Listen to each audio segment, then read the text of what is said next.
Halo teman-teman Tribun Jatim dan juga Suraya Online. Mungkin bagi yang penasaran, saat ini saya sedang berada di salah satu kediaman desainer asal Surabaya. Nah, saya bertandang ke sini tanpa sebenarnya dengan alasan ingin tahu dan mengerti sebenarnya apa sih ciri khas dari desainer yang satu ini. Nah, untuk lebih dekatnya, yuk kita coba ikutin saya.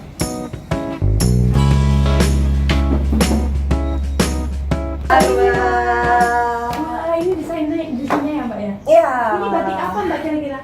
Ini koleksi ini udah batik Jember. Oke, Jam. batik Jember. Berapa koleksi Mbak yang ditampilin? Kemarin yang ini cuma 5, tapi pada saat kemarin event ada sekitar 20 koleksi yang kita buat. Terus yang kita shootkan ada sekitar 12. Ya. Ini bagus ya Mbak ya warna-warnanya. Kita menggunakan warna-warna alam ya. Di sini detailnya ini sebelum show sempat kita belajar, istilahnya belajar privat khusus dengan desainer dari Itali. Oke. Tapi untuk pernak-perniknya memang khasnya seperti ini ya Mbak, batu-batu? Ya, dari batu-batu. Terus kalau untuk teknik-tekniknya ini memang jauh-jauh hari kita yang mau berangkat ke Paris itu kita ikut semacam short course dengan pengajarnya dari pengajar orang Itali. Jadi selama 2 hari setiap desainnya beda-beda. Jadi kita cuma 5 orang belajarnya. Terus masing-masing mau apa? Saya mau ini, saya mau ekspor ini seperti apa? Saya ingin bikin aksesorisnya supaya beda dengan punya saya yang biasanya gitu. Ini teknik-teknik seperti ini.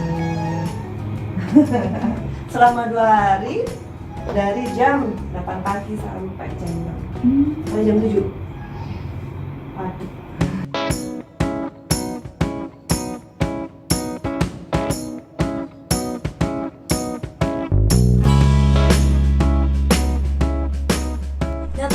Di samping saya ini sudah ada Mbak Lia Afif. Jadi Mbak Lia ini merupakan salah satu desainer yang spesialis mengangkat tentang baju-baju muslim dengan nuansa wastra Nusantara asal kota Surabaya.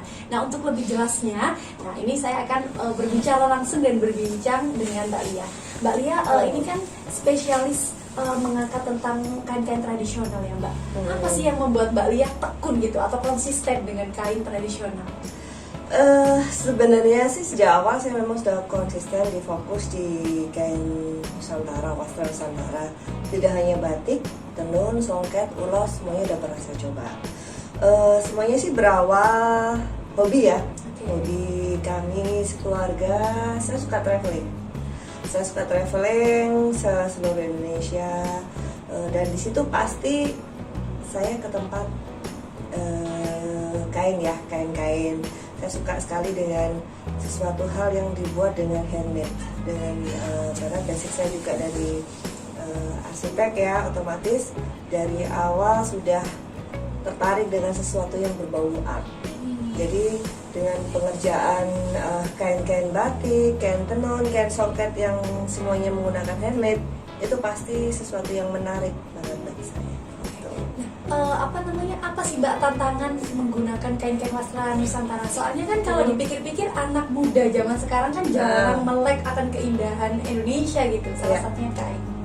Tantangannya selain bentuknya indah, pengerjaannya sangat lama. Jadi kita harus sangat menghargai apa yang namanya warisan Nusantara dan apa yang dikerjakan dengan handmade. Itu sesuatu yang prosesnya lama juga. Kan kita tahu sendiri bahwa pengerjaan batik yang namanya batik tulis itu kan nggak bisa dalam hitungan 1-2 hari ya. Itu pasti mingguan, bulanan, bahkan ada beberapa bulan ada yang disimpan sampai tahunan untuk mengerjakan batik. Mbak Lia sendiri ke dunia fashion, terjun ke dunia fashion itu mulai tahun berapa Mbak? Saya bermain kain istilahnya dengan fashion design itu sejak tahun 2015. 2016 saya ikut lomba. Sebelumnya sih saya sudah dari basic arsitek itu saya sekolah lagi di dunia fashion, di sekolah fashion. Saya ambil di sekolah fashion di Surabaya. Terus kecintaan saya kepada fashion kok semakin menggebu-gebu apa gitu ya. Sudahlah, iseng-iseng ikut lomba. Itu ada lomba di majalah Nur. Zaman dulu kan sesuatu hal yang wah, ikut lomba fashion, desain fashion dengan majalah ibu kota. Istilahnya kan benar-benar bergengsi banget waktu itu. Tahun 2016 saya ikut dengan pengumpulan materi desain itu time limit.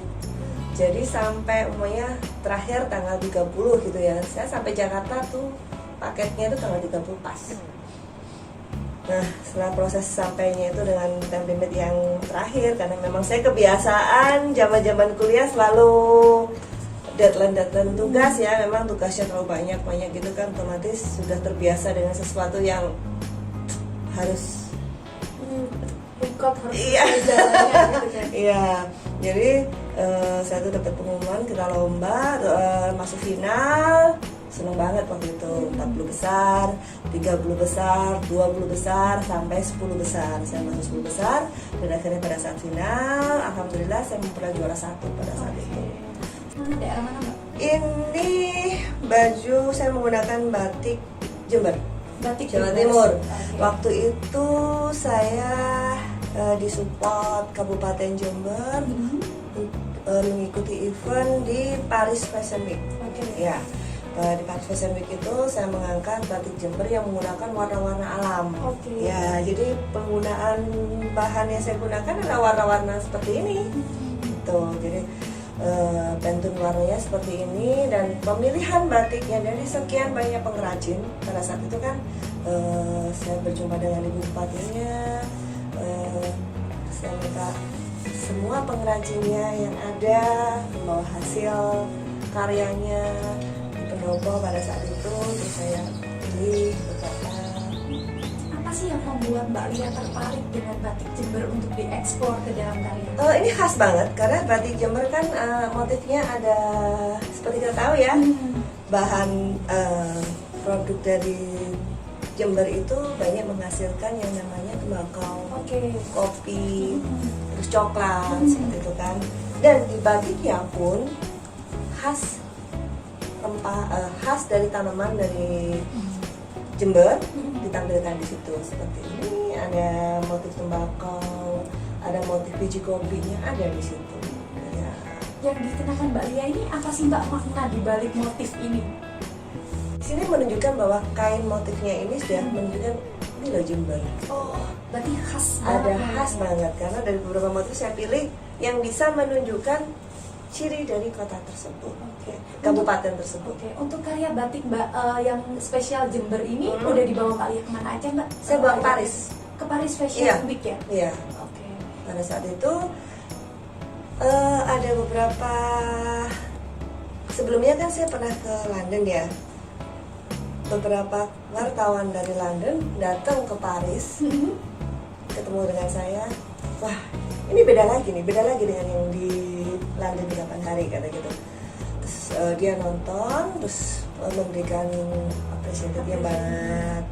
Bagi saya sih sesuatu yang membanggakan karena datang dari London ke Paris untuk menyaksikan karya-karya kami dari Indonesia. Dari mungkin puluhan baju batik Jember yang udah Mbak Lia kolaborasikan itu Mbak, ada nggak sih Mbak cerita dari proses pembuatannya, air mata kata seperti apa? Bikin koleksi, pasti saya bilang ke pengrajinnya, kalau memang bekerja sama dengan saya harus siap bahan, motif, pewarnaan setidaknya hampir sama lah. Bedanya tonnya tidak terlalu jauh. Karena nantinya setelah baju ini saya tampilkan, kalau ada pemesanan, setidaknya harus segera siap. Nah, karena pengrajinnya oke, kita sanggup, ya sudah. Tapi ya itu tadi, harus sabar menunggu. Kalau orang pesan ya juga harus, maaf ya, ini pengerjaannya kurang lebih, pemesanan batik bisa sampai 1 bulan. Gitu. Jadi berkenan menunggu atau bagaimana? Alhamdulillah semuanya. Ya deh, kita tunggu seperti itu. Tapi Mbak Lia sendiri ada menetapkan standar nggak Mbak? Mungkin dalam pemilihan motif batik Jember harus seperti apa gitu? Harus sesuai dengan karakter kotanya, kabupatennya. Oh, iya. Jadi karena saya masuk suatu kabupaten, saya tanya khasnya apa, motifnya di mana. batik itu harus punya cerita, batik itu harus berkarakter. Jadi saya tampilkan itu menunjukkan daerahnya. Ada rencana ke depan Mbak, mungkin batik Jember ini akan dieksplor lagi atau seperti apa, atau dipersembahkan untuk fashion show yang next seperti apa berikutnya? Insya Allah saya ingin sekali menampilkan koleksi-koleksi saya semuanya yang tentang batik dalam suatu ajang yang apa namanya, show tunggal. Itu masih angan saya, masih mimpi saya. Semoga segera terwujud. Dan alhamdulillah ini koleksi bukan semuanya yang saya bawa ke Paris. Ini sudah ada banyak, beberapa yang sudah pengerjaan lagi gitu. Karena setelah saya bikin nih yang buat Paris ada sekitar 20 koleksi. Terus kan sudah nggak ada nih sold out. Otomatis kan saya bikin lagi. Tetapi kan setiap klien, setiap itu kan ada juga yang beda dong, nggak sama dengan minggu ini dong. Nggak apa-apa, saya buatin dengan motif yang sama, tapi karakternya yang beda. Siap.